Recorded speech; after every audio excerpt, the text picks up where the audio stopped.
কিছুদিন ধরে জঙ্গলে অনেক বৃষ্টি হচ্ছে। বৃষ্টি থামবার কোনো নামই নিচ্ছে না।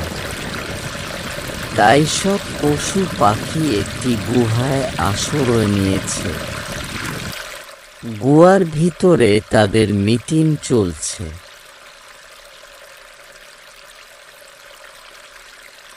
না, আর মনে হচ্ছে বৃষ্টি থামবে না। আমাদের 5 দিন হয়ে এলো, এখনো কোনো খাবার খাইনি। এই রকম ভাবে এই গুহার মধ্যে আর কিছুদিন রইলে সবাই তো মারা যাব।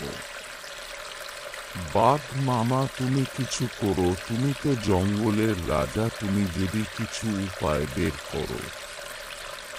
আমি আর কি করব, কোনো কিছু তো ভেবে পাচ্ছি না।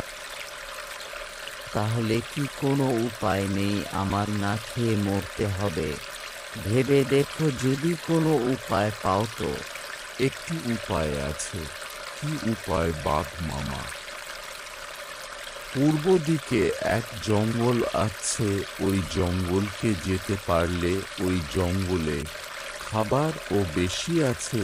এই জঙ্গল থেকে অনেক বেশি খাবার আছে। কাল সকালে সবাই পূর্ব দিকে জঙ্গলের দিকে রওনা দিব। শিয়াল এক গাছে কোটরে আশ্রয় নিয়েছিল, তাই সে জঙ্গলেই রয়ে যায়। কিছুদিন পর